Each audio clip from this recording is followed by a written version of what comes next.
Welcome to the Balance Virtual Trainer Podcast. My name is Tyler Valencia, and I'm the president of KIPS and Time to Train Fitness, as well as your Balance Ambassador. We have a topic and a guest that everybody in the fitness industry is probably going through.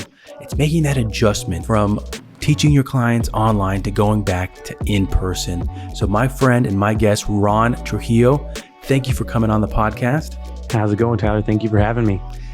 Let's kick things off. Can you start by sharing your background prior to the pandemic and kind of what that was like when you were teaching online? So teaching online before the pandemic was something we would do kind of, if a client couldn't make it in, if someone was out of town, going remote. Once the pandemic hit, thankfully, I had a lot of people that were willing and able to switch to a remote style of training. Mm-hmm. And now that things are still around, but people's have varying levels of comfortability. I'd say it's about 60-40 in person and remote. Mm-hmm. But, one of the things that before we even get too far into it, I think going remote has saved me a bunch because I actually had some longtime clients who, with the pandemic, they relocated and they wanted to move closer to family. People's perspective about what's important changes when people could get sick at any moment and you're trapped in your house. So these longtime clients, instead of just up and leaving me, they're paying the same rate and we're now doing remotes and I'm able to maintain our relationship, maintain their fitness. And it's been a bit of a blessing in disguise. Yeah. With these clients now, and this is something that I feel like more people should wrap their mind around with the possibilities of training online, is that you don't just have the in-person, but you can reach a bigger audience and still create that connection. Is there still that part of, I feel like when I used to train clients, there's that usual first couple minutes where you're just joking, how you doing, catching up. Do you still kind of feel like that sense of get to know you, being able to create that connection with your clients? Yeah, I definitely, it did take a little bit of practice because, in person, if there's dead time, maybe there's music in the gym or there's other people talking. Mm-hmm. But now when you're virtual, you have to find a little bit of a balance of, you come on and I always go, hey, how was your day before this? Are you feeling any soreness from last time? Are there any lingering pains from over the weekend or anything you want to address or talk to me about? Mm-hmm. And we'll do that while we go through a dynamic warm-up series, or for some people that will work through a mobility day, and we'll just talk the whole time. Mm-hmm. And I'm glad you asked that because it is really important, especially in the virtual setting, to have that rapport. Because if somebody might think, okay, well, this guy's just sitting quietly, who knows what they're doing on the other side of the computer. Mm-hmm. And it's another way to demonstrate value for your clients is to let them know that you're not just there to instruct, you're also invested in them personally, as well as their progress. Yeah, 100% agree with that. And I think a lot of fit pros that are maybe thinking about going online or maybe already online, they're more familiar with potentially a group fitness class online. Can you kind of walk through what you do when you are going to train someone online? When training individual versus a group X, I think, like I said before, that rapport has to be different. Mm-hmm.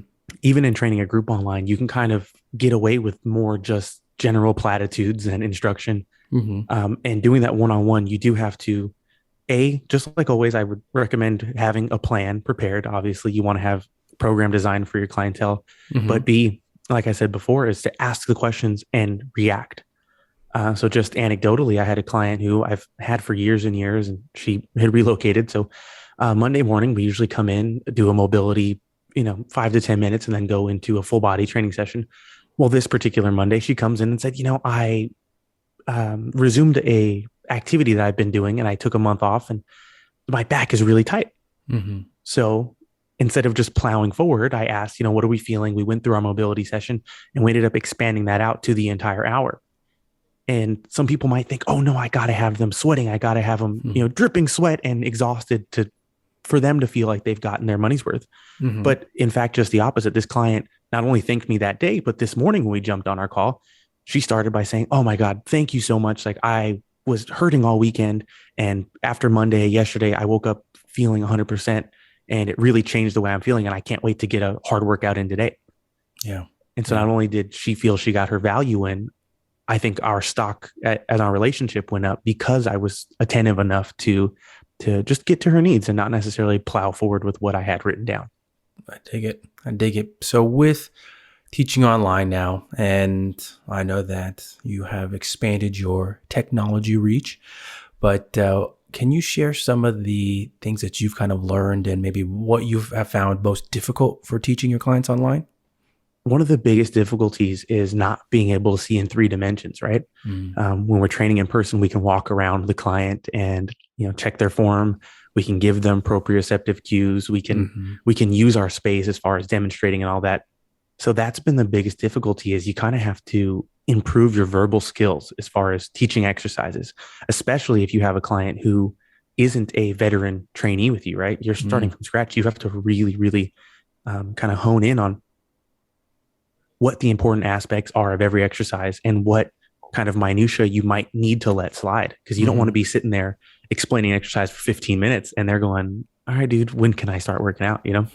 hmm Interesting. Interesting. And that's so true. It's differences, but still creating that experience for your client through the computer. Yeah. And I think one of the benefits that I always go to is just the convenience factor that there's always time. There's time Mm-hmm. associated with going to the gym. Time, even if you're going by yourself or going to go meet with a trainer, there's time driving, going into a place that you don't think about because it's just all part of the process. Yeah. With training online, you essentially are going to the spot wherever you're going to be training, and both sides, client and trainer, and essentially just turning on a computer or a phone or a call, whatever that might be, and going through that process, which you save all that time, which now you can apply in different areas with your business now and teaching clients in person and online.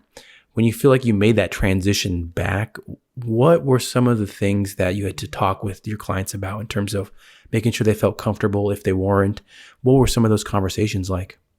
One of the main things is just to impart upon them that in my personal life, I'm also being safe. Because even if we're all in the gym and things are clean and everyone's masked up, you want to impart upon them, not even just pandemic related, but in fitness in general, you want to impart upon them that you're living a responsible and healthy lifestyle as well. Mm-hmm. So I want my clients to know that, I wasn't over the weekend at 15 large events unmasked, possibly coming back and putting them in danger. mm-hmm. Even if that's not something they place a premium on in their forefront of their mind, subconsciously, you want to feel taken care of and protected by somebody you're paying to look after your health, right? Yeah. Yeah. It's a good one. I've heard that before with an individual that I know in the fitness industry, how she actually didn't attend a conference because of she has clients that are high risk that she sees in their homes, and she didn't want them to feel worried about anything, that she would be bringing anything with them. And it's an unfortunate situation that we're in, Mm-hmm. but that's one that we have to address as fitness pros. And I think taking that level of, I don't want to call it security, but it's that level of professionalism that Mm-hmm. it instills in your clients. Yeah, I'm making sure that every piece of my business is geared towards making sure that your guys' lives are getting better, but also that all the stuff that I'm bringing a part of, I'm a professional. It's next level in that aspect. Exactly.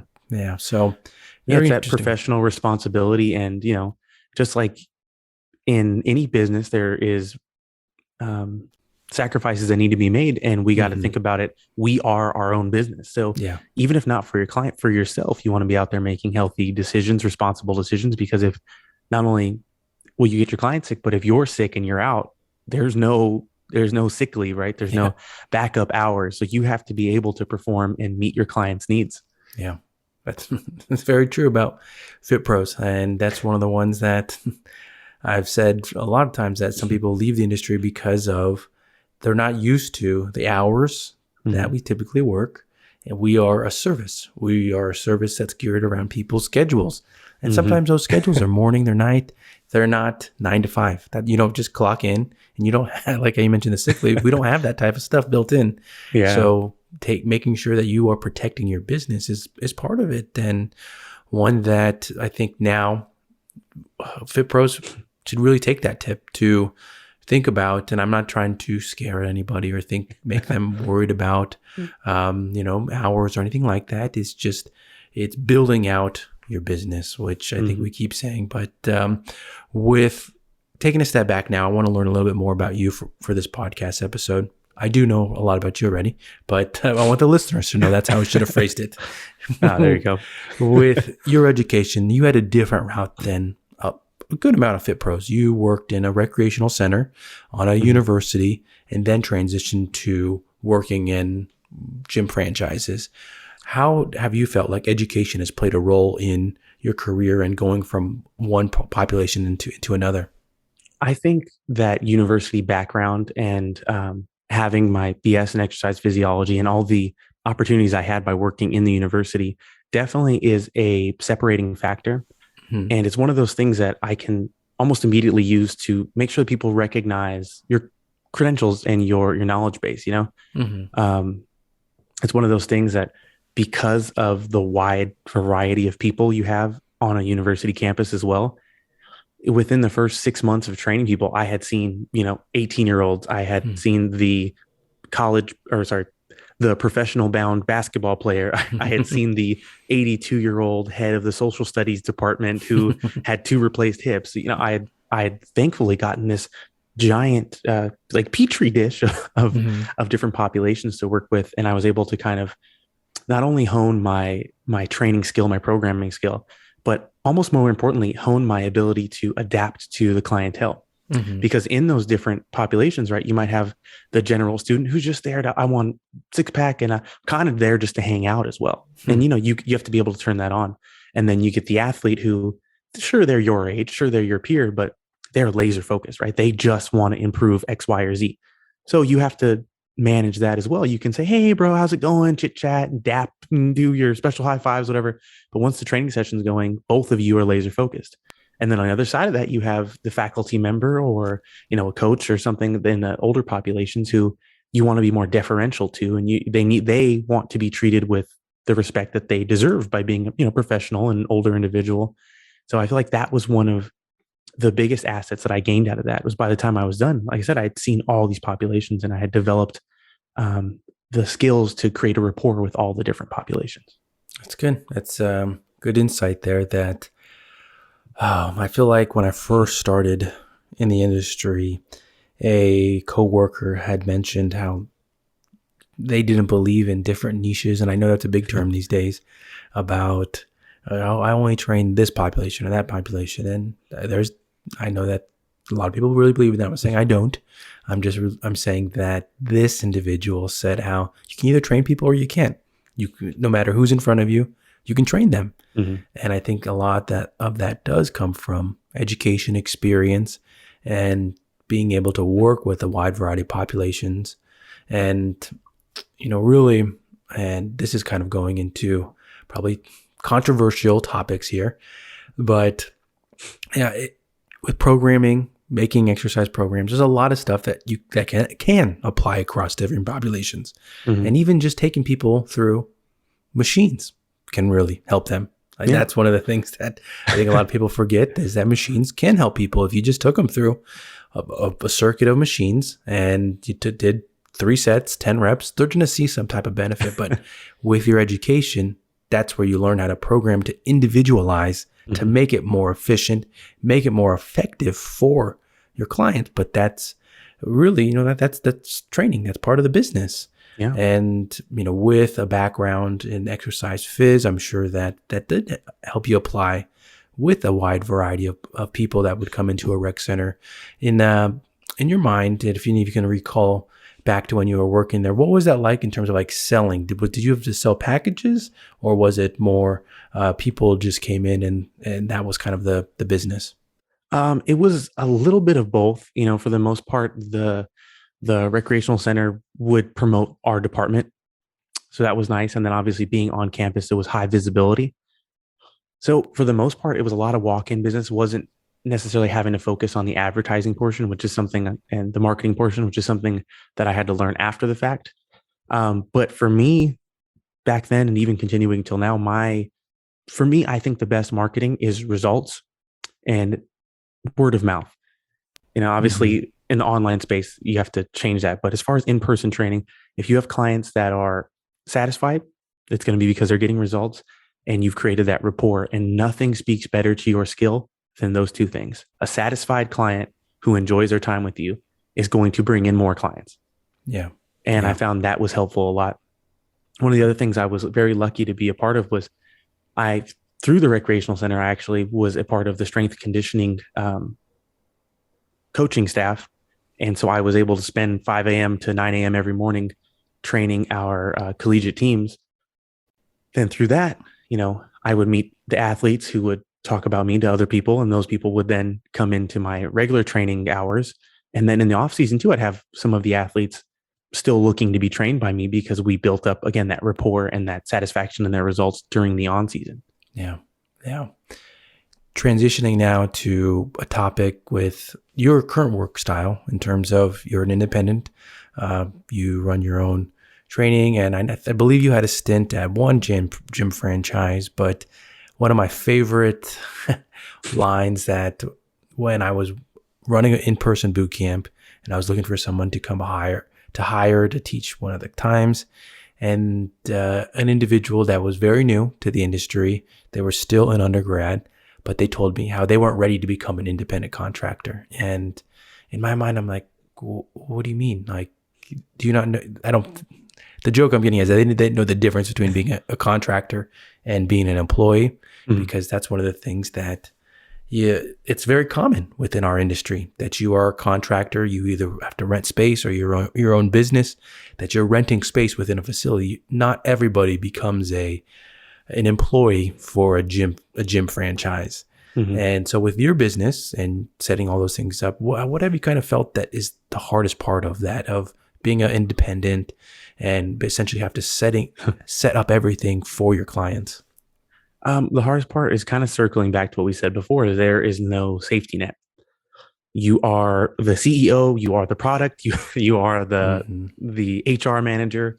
So not only do you have to allocate the time in the day to obviously meet your clients' needs, whether that be, starting your day with FaceTime calls and then running from in-home to the space you're renting to back to this and back to that. You have to allocate all the time to get that done, obviously show up on time or early. And you also have to have your programs created. You have to manage all these things. And I think that's one of the aspects that people overlook is that, oh, well, I just kind of roll in. I get to hang out in the gym all day and that's it. Well, that's how you end up with really unsatisfied clients. And then your business falls apart. And then you maybe have to go seek being an employee. And for some people, that might not be what they're into, the level of responsibility that comes with being not only running the business, but you are the business. So that level of responsibility, a lot of times people aren't necessarily mentally prepared for it. So that's something that I think you need to take into account before you go out and try to do this on your own. Yeah. Yeah. Would you say that was kind of your thought process when you went from working for a gym to being on your own? Yeah, definitely. And it wasn't too big of a shock because, like I said, I took the time to consider those things. But for me, the benefits far outweigh the downsides, because I just don't love being an employee. It's not something that is for me. And I felt I could provide a better service by not being pigeonholed by, what was available at the corporate level. Yeah. Yeah.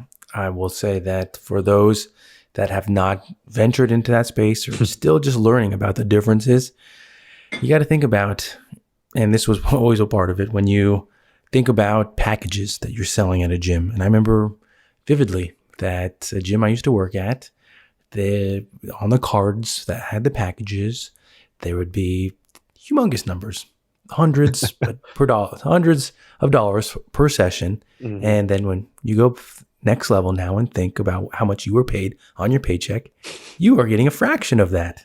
And I mean, lights have to be turned on, equipment, all that kind of stuff. So that's what you're paying for. But there is that opportunity to go find a space and charge your clients less, but still provide them with a better service with yourself. And finding a facility to, and I know that you've been at the one you're at now for quite a bit. What was your thought process with the one that you eventually landed on? Were there other ones that you looked at, or did you feel like, okay, I can see myself growing within this facility? Um, of the places I looked at, one of the things I wanted to look at most was kind of the culture and Mm-hmm. the atmosphere created, because there are some places where you go in and it's a little bit more hardcore, or there might be more sports performance based.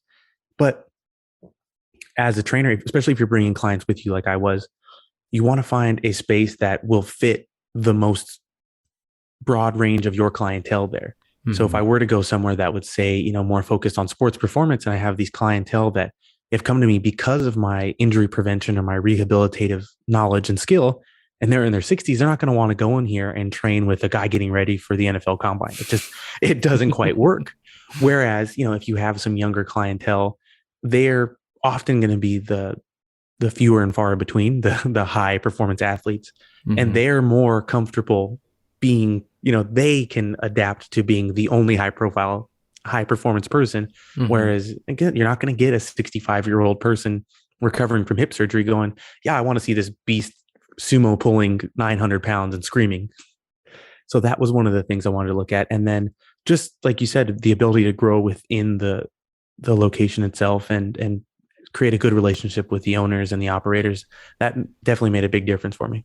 Yeah, I could see that. I've worked in a handful of independent facilities that you pay your rent, and it's interesting that there are some that the owner is hands-on, some that where the owners Mm-hmm. you never see them. And it's really about the client, though. Exactly what you mentioned. You're trying to find the best situation for the majority of your clients, and thinking how Mm-hmm. they would look at the facility. Would it be considered professional for them? All these aspects to make sure that their experience, because essentially, if you are taking them from one place to another because they want to move with you, because they believe in your training and XYZ, that they get that experience. Because let's say that it comes to a point that they want to find a different trainer, they need a different trainer. Are they just going to go back, or would they stay there still? And then you can pass them to somebody else. There's all these Mm-hmm. different levels there that can go into why you select a facility. So very interesting insight there. So Ron, we're getting to the podcast closing tips here, and this is your chance to even give more advice Ooh. based off of your experience. This is what I like about podcasting, about bringing on different guests from different parts of the industry and what their background is. And with yourself, having started in a university rec center, working for a gym franchise, and then being independent, doing stuff online, different experiences produce different insight into the industry. So, Mm-hmm. Ron, what are your two closing thoughts on the future of the fitness industry? One, I think it is very important to diversify the methods and the means by which you train your clients. Like we hit on before, having the ability to coach remotely and the ability to commute from in homes to in the gym will definitely help out your ability to generate income as well as to satisfy your clients' needs. And when you're thinking about diversifying the means by which you train your clients, you also need to take into account the coaching and learning styles necessary for that, right? Like I said, you have to be able to communicate much better and more clearly over a remote or internet or digital training session. You have to allow yourself the space, whether it be in your home or in a gym, to demonstrate and help your client to achieve their results still, even if you're gone remote. And two, I cannot speak enough to the fact that you have to treat your clients as individuals and you have to work toward their desired goals, not just cookie cutter. You're going to come in and everybody today is doing lunges and that's it. Because I won't say any names, but in a few places I've been at, I've seen trainers that do that. They literally will write one workout on the board and charge people an exorbitant amount of money for what kind of amounts to a men's health pull out workout.